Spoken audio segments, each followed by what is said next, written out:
শুরুতে যখন স্টার্টটা করলে তখন ভয় কি ছিল? ডেলি রুটিন কমে সেলস ম্যানেজার ভালো সেলস পার্সন কোন স্কিলগুলো দরকার? দোকানদারের সঙ্গে কথা বলার স্কিল, ওটা তো করতেই হবে। আর দোকানদারের সঙ্গে রিলেশন, কাস্টমারদের ট্রাস্ট বিল্ড করার বেস্ট ওয়ে তুমি কি মনে করো? অনলাইনে অফলাইনে কোনটা বেশি করবে? যখন কাস্টমাররা যখন কমপ্লেন করে তখন কীভাবে ম্যানেজ করবে? তোমার টিমের ছেলেদেরকে তাহলে কীভাবে মোটিভেট করো? টিমের ছেলেকে মেন হচ্ছে একটা সেলস ম্যানেজারের কাজ হচ্ছে মেনটা টিম।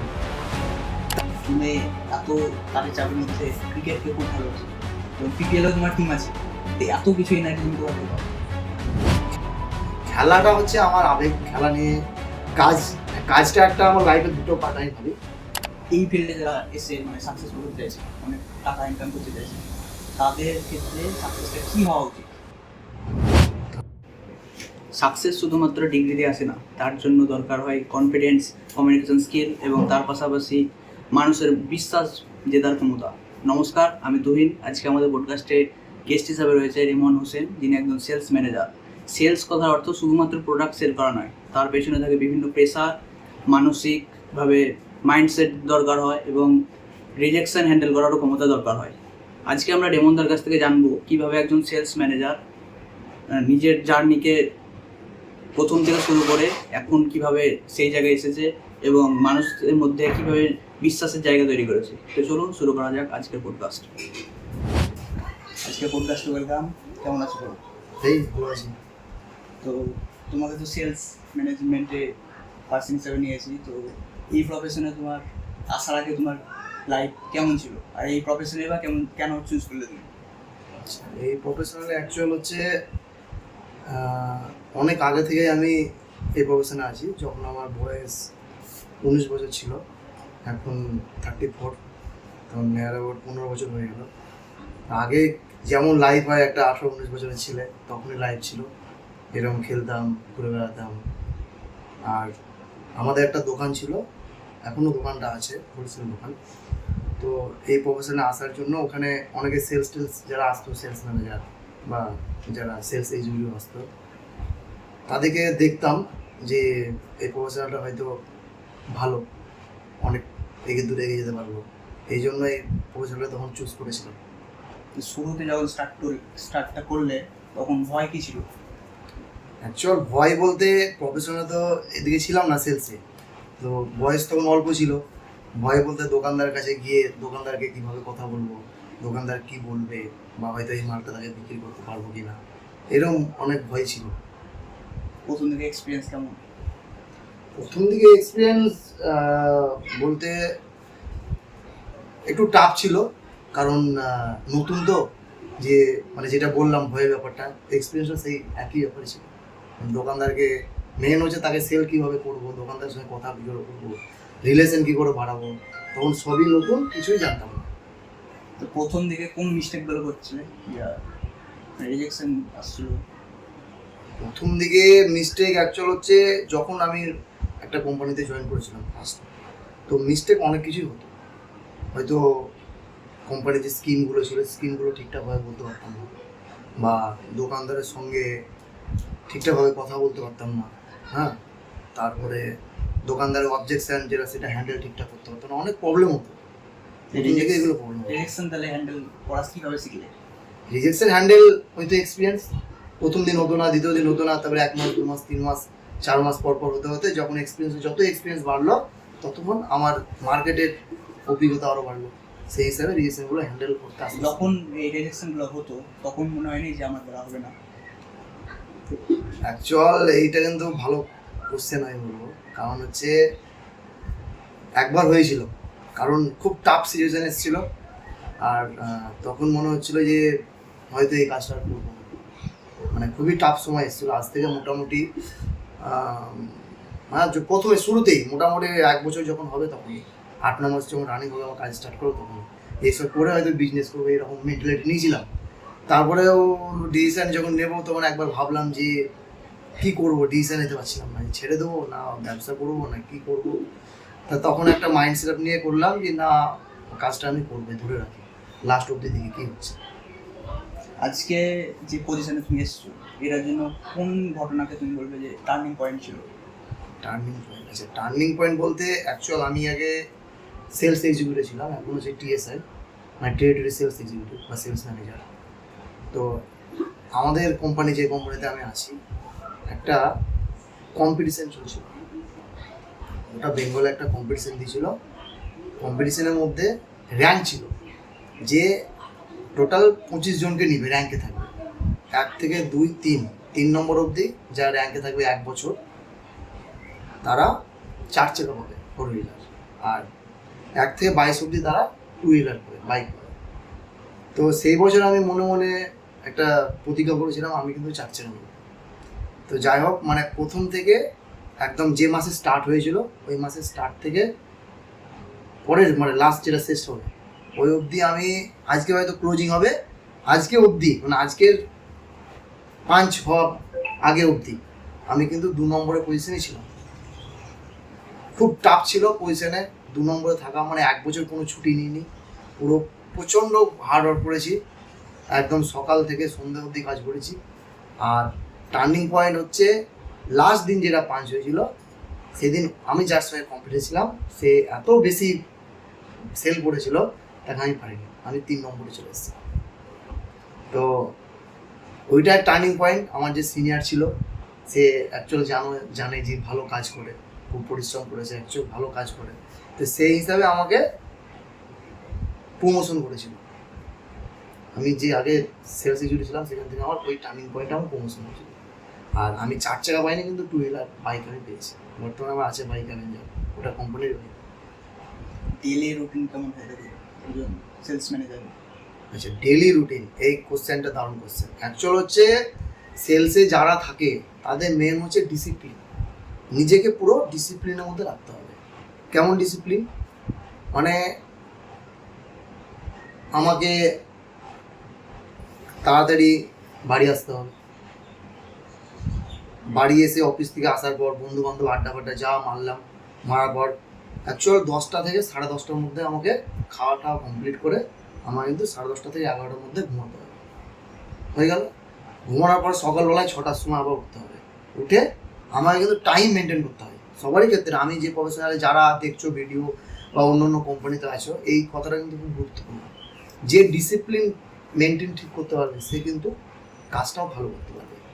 তাড়াতাড়ি ঘুমাতে হবে, সকালবেলায় মর্নিং ফার্স্ট উঠতে হবে, চান টান যাবতীয় যা কাজ করে কোম্পানি যার যার নিয়ম কোম্পানির কাছে নর্মসে সেই টাইম অনুযায়ী কিন্তু মার্কেটে ঢুকতে হবে। তাহলে কি হবে, সে ভালোভাবে পুরো মার্কেট কভার করে, যে যেমন প্রফেশনাল আছে সে হিসাবে কিন্তু পুরোটা ভালোভাবে কাজ টাইম দিয়ে করতে পারবে।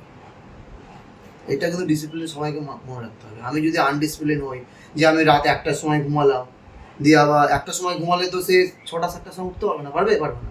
তাকে উঠতে হবে কটার সময়? 8টা 8:30। সে তাড়াহুড়ো করে যাবে, শরীর খারাপ করবে, মার্কেটে যাবে, কিন্তু কোনো কাজ হবে না, সেই যাওয়া আসাই হবে, ওকে আবার অফিসে কৈফিয়ত দিতে হবে। তো যারা কাজ করছো এই প্রফেশনালে, তারা ডিসিপ্লিনটা কিন্তু অবশ্যই রাখবে। ভালো সেলস পার্সন হতে গেলে কোন স্কিলগুলো দরকার? ভালো সেলস পার্সন হতে গেলে অ্যাকচুয়াল হচ্ছে স্কিল, যেটা দোকানদারের সঙ্গে কথা বলার স্কিল, ওটা তো করতেই হবে। আর দোকানদারের সঙ্গে রিলেশন কিন্তু বিল্ড করতে হবে। কারণ দোকানদারকে এমনই দেখাতে হয়, মানে এটাই বাস্তবে দেখাতে হয় কিছু না, দোকানদারের সঙ্গে এমনই রিলেশন করতে হবে যেন সে ভাবে যে এই ছেলেটা আমার খুব ক্লোজ, একে আমি যখন হয়তো বিপদ পড়ি বা কোনো স্কিম থাকলে বা হয়তো আমি তাকে বিশ্বাস করে মালটা কিনতে পারি, এই বিশ্বাসটা দোকানদারের সঙ্গে তাকে বিল্ড করতে হবে। কারণ এই বিলটা না করলে দোকানদার ধরো একটা মাল কিনবে, হয়তো 1 লাখ টাকা 1.5 লাখ টাকা মাল কিনবে, তখন কী ভাববে যে আমি এর কাছে মাল কিনলে আমি মালটা ঠকবো না। এই বিশ্বাসটা করতে হবে, তবেই কিন্তু দোকানদার তোমার কাছে মাল কিনবে। আর একটা কী আছে, যারা নতুন আছো বা হয়তো করছো, উপস্থিত বুদ্ধি। মানে আমি একটা দোকানে গেলাম, তাকে অর্ডার করছি, যখন অবজেকশন হ্যান্ডেলটা আসবে, উপস্থিত বুদ্ধিতে তাকে ওইটা কিন্তু সলভ করতে হবে। এইটা যার ভিতরে যত থাকবে সে তত ইমপ্রুভ হবে। কাস্টমারদের ট্রাস্ট বিল্ড করার বেস্ট ওয়ে তুমি কি মনে করো? এখনই বললাম, ট্রাস্ট বিল্ড করা হচ্ছে কাস্টমারের ট্রাস্ট বিল্ডটা এমনই জিনিস, তাকে তার খোঁজ খবর নিতে হবে, দাদা কেমন আছেন, তার পরিবার কেমন আছে, যদি হয়তো কিছু ওর ফ্যামিলি কোনো প্রবলেম হলো, তুমি সেটা জানলা, পরের দিন গিয়ে তাকে আগে জিজ্ঞেস করতে হবে, দাদা আপনার যে ফ্যামিলিতে প্রবলেম হয়েছিল সেটা কী হয়েছে, কী প্রবলেম হচ্ছে, বা হয়তো তুমি জানছো যে ওই প্রবলেমটার জন্য তুমি হয়তো সলভ করতে পারো, দাদা আপনি এই জিনিসটা আপনি করেন বা এইখানে আপনি যেতে পারেন, তাহলে আপনি কিন্তু এটা আপনি উপকার হবে বা আপনার এটা প্রবলেমটা সলভ হবে। এই জিনিসটা দোকানদারকে বললে কী হবে, দোকানদার বলবে না ছেলেটা আমার জন্য ভাবে, আমি ছেলেটাকে বিশ্বাস করতে পারি। মার্কেটে তাহলে যে ট্রেন্ডিংগুলো যেগুলো আছে সেগুলো রিসার্চ তাহলে কী করে করো? ট্রেন্ডিং করতে যেমন এই টাইমের মধ্যে এই প্রোডাক্টটা বিক্রি বেশি হবে, সেগুলো রিসার্চ তাহলে কী করে করো? এই টাইমের মধ্যে রিসার্চ অ্যাকচুয়াল কিছু কিছু কোম্পানির সিজনাল প্রোডাক্ট থাকে, রিসার্চে কেমন না সিজনাল প্রোডাক্ট থাকে, যে এই সিজনে এটা বিক্রি হবে, সেই হিসেবে সেটা। তুমি কোন স্ট্র্যাটেজি ফলো করো সেলস করার ক্ষেত্রে? আমি কোন স্ট্র্যাটেজি সেলসের, আমি যেটা বললাম, সেলসের হচ্ছে অ্যাকচুয়াল সততা লাগবে, দোকানদারের সঙ্গে ট্রাস্ট বিল্ড করতে হবে, স্কিম দোকানদারকে ভালো করে বোঝাতে হবে। কোনো যদি স্কিম এই মাসে না থাকে, হয়তো পরের মাসে স্কিম ওটা থাকবে, আমি হয়তো জানতে পারলাম, সেটা দোকানদারকে বোঝাতে হবে, এই মালটাকে নিয়েন না, আমি পরের মাসে নেব, তাহলে দোকানদার কিন্তু সেই হিসাবে তোমার কাছে মালটা বেশি কিনবে। যখন তুমি বলবা যে এই মালটা দাদা এটা নেন, তাহলে তোমাকে সেই মালটাই ওরা বেশি করে নেবে। অনলাইন আর অফলাইনে তাহলে কোনটা বেশি ইফেক্টিভ? অনলাইন অফলাইন এইটা একটা এখন খুব টাফ। অনলাইন অ্যাকচুয়াল হচ্ছে, অনলাইনে কিছু কিছু প্রোডাক্টে অনেক ছাড় থাকে, ডিসকাউন্ট থাকে, মানে অফলাইনের থেকে। তো অনলাইন তো এফেক্টিভ আছেই। আমাদের যখন আমরা দোকানদারের কাছে যাই, কাস্টমারের কাছে যাই, অনেক কমপ্লেন আসে অফলাইন যে আমি এটা অনলাইনে পাচ্ছি। তা অনলাইনে হয়তো আমি এটা আমার জানা নাই বা বলতে পারছি না, অনলাইনে যারা মাল কিনে অনেক হয়তো বলে যে মালটা হয়তো অফলাইনের মতো ভালো না, এটা অনেকে আমি শুনেছি, আমি বলতে পারছি না, কিন্তু অনেকে আমাকে অবজেকশন দিয়েছে যে অনলাইনের মাল আর অফলাইনের মাল একটু ডিফারেন্স আছে। যখন কাস্টমাররা যখন কমপ্লেনগুলো করে তখন কীভাবে ম্যানেজ করো? কাস্টমার কমপ্লেন হলে হয়তো কোনো কাস্টমার আমাকে কমপ্লেন করলো, দাদা আপনার স্কিনটা কম বা আপনার স্কিনটা বেশি, হ্যাঁ, সেই হিসাবে আমাকে তাকে বোঝাতে হয় যে, বা অনেক সময় দেখায় যে ওই কোম্পানির হয়তো প্রোডাক্টের দাম বেশি, আপনার দামটা, ওটার দাম কম, আমার দামটা বেশি, তখন আমাকে বোঝাতে হয় যে এই প্রোডাক্টটা ওর থেকে অনেক কোয়ালিটি বেটার, ওর থেকে পরিমাণটা বেশি আছে, আর এখন এই মালটা খুব রানিং বিক্রি আছে, হয়তো এই মাসে স্কিম কম আছে, আপনার দাম হয়তো কিনা কম আসছে, কিন্তু পরবর্তী ক্ষেত্রে হয়তো মালটা যখন রানিং হয়ে যাবে দেখবেন এটা অটোমেটিক বিক্রি হবে, আর বেশি বিক্রি হলে আপনার প্রফিট মার্জিনটা বেশি হবে। তো এই কাস্টমারকে যখন মানে কনভিন্স করাও তখন কোনো আনইথিক্যাল ডিসিশন নিতে হয়েছে? আনইথিক্যাল বলতে 3 রকম হয়, তুমি কোনটা বলতে চাইছো? মানে যেটা নয় সেটা বলেও অনেক সময় বিক্রি করা হয়, যেটা কাস্টমারদের উপর মানে ইমোশন নিয়ে খেলা হয় এবং তাদেরকে প্রোডাক্টের যে জিনিসটা হবে না সেটাও বলা হয়, সেরকম কোনো টার্গেট করতে গিয়ে? হ্যাঁ, দেখো, আনইথিক্যাল ডিসিশনটা হচ্ছে নিজের ওপর, দোকানদারকে এমন করা উচিত বা এমন করা উচিত না। হয়তো তুমি জানছো যে এই স্কিমটা ভালো, তাকে তুমি বলতে পারো যে এই মালটা নিতে। না, আনএথিক্যাল অ্যাকচুয়ালি যে তুমি জানছো যে দোকানদারকে তুমি এই মালটা দিলে দোকানদার ঠকছে, তুমি জানছো যে এই মালটা হয়তো দিলে দোকানদার ঠকবে, দোকানদার তোমার উপরে টাচ করছে, তো আমার মতে এরকম করা উচিত না। তাকে যে প্রোডাক্টের স্কিম তাকে দাও, হ্যাঁ তার ইনভেস্ট হোক, কিন্তু কাস্টমারের জন্য প্রফিটটা হোক। মানে তুমি জানছো যে আমার একটা প্রোডাক্টে আমাকে মালটা বিক্রি করতে হবে, আমার ভ্যালুটা করতে হবে, টার্গেট করতে হবে, নিয়ে সে পার্টিকে হয়তো 2 লাখ টাকা আমাকে মাল দিতে হবে, রাইট? তা 2 লাখ টাকা মালটা তুমি এমনই দাও যাতে কাস্টমারের লসটা না হয়, প্রফিটটা। তুমি এমনই করো না ওর সঙ্গে যে তুমি এমন মালটা ভরে দিলা, সে পরবর্তী আমরা মাল দিই কিন্তু কাস্টমারের লাস্টে যাতে অসুবিধা না হয়, এইরকম আমরা প্রোডাক্ট দিয়ে তারা সেল করি, এরকম আমি করি। তোমার টিমের ছেলেদেরকে তাহলে কীভাবে মোটিভেট করো? টিমের ছেলেকে মেন হচ্ছে, একটা সেলস ম্যানেজারের কাজ হচ্ছে মেন তার টিম যদি ভালো করে তাকে না বুঝাতে পারে অ্যাজ এ সেলস ম্যানেজার, তাহলে কিন্তু কাজ হবে না, যতই দোকানদার যা হোক। কারণ টিমের যে ছেলেগুলো থাকবে তাদেরকে তাদের মাইন্ড সেট আপ করতে হবে। সেলসে অ্যাকচুয়াল হচ্ছে মাইন্ড সেট আপ। যার যত মাইন্ড সেট আপ থাকবে সে তত ভালো কাজ করবে, সে মার্কেট খারাপ হোক মার্কেট ভালো হোক। তো আমার ছেলেদেরকে আমি একটাই কথা বলি যে শুরুতে কি ভাই দেখো এই স্কিম আছে, এই জিনিসগুলো নিয়ে তোমাকে এই মাসে কাজ করতে হবে। আর তাদের যে একটা ইনসেন্টিভ থাকে মোটামুটি, সেই ইনসেন্টিভগুলো তাদের মাথায় ঢুকিয়ে দেওয়া, যাতে ওই ইনসেন্টিভ দেখে ওরা কাজের মধ্যে আনতে পারে। এভাবে তারা মোটিভেট করবে। অনেক ক্ষেত্রে সেলসে মানুষকে যে ফেক প্রোপাগান্ডা যেটা ছড়ানো হয় সেটা কতটা ন্যায়সম্মত, মানে নিজের টার্গেট অ্যাচিভ করার জন্য অনেকেই করে। কি এটা বুঝতে পারছি। মানে জিনিসটা যেটা অনেক ক্ষেত্রে যেটা শপিং মলে বিশেষ করে দেখা যায় যে যে জিনিসটা ভালো নয় তা সত্ত্বেও মানে তার পরিবেশটাকে এমনভাবে ক্রিয়েট করা হয় এবং তাকে মানে বাধ্য করা হয়, কিন্তু এটা কতটা ন্যায়সম্মত? এইটা তো উচিত না। এটা সেলসে করা হয়তো চাপ থেকে যাদের, তারা করতে বাধ্য হয় সেলসের চাপে, কিন্তু এইটা অ্যাকচুয়াল মানুষকে ঠকিয়ে এরকম করা উচিত না। কিন্তু যারা করে খুব চাপের মধ্যেই করে, মানে তাদের কাজ বাঁচানোর জন্য করে। মানে এটা উপর মহল থেকে মানে হ্যাঁ, উপর থেকে চাপ থাকে, এটা উপর থেকে এমন এমন সময় চাপ আছে তাদেরকে হয়তো সেল করতে হবে সেই জিনিসটা, সেই জন্য ওরা হয়তো কাস্টমারকে এমন করে বোঝায় যাতে মালটা দিতে হবে। তুমি কোনটা পার্সোনালি করো, কোম্পানি প্রফিট নাকি কাস্টমারদের বেনিফিট? গুড, মানে ভালো কোশ্চেন। কাস্টমার প্রফিট হলেই কিন্তু কাস্টমার কোম্পানির প্রফিট হবে। কাস্টমারকে আমি যত প্রফিট করাতে পারবো কোম্পানির তত কিন্তু প্রফিট হবে, একটার সঙ্গে একটা জড়িত আছে। তো আমি কাস্টমারও প্রফিট করাবো, সেই সঙ্গে কোম্পানিরও প্রফিট অটোমেটিকই হবে। কাস্টমারকে প্রফিট না করাতে পারলে কোম্পানি প্রফিট হবে। এই যে এই কাজগুলোতে এত প্রেসার থাকে, এইটাতে মেন্টালি কতটা ইফেক্ট হয়?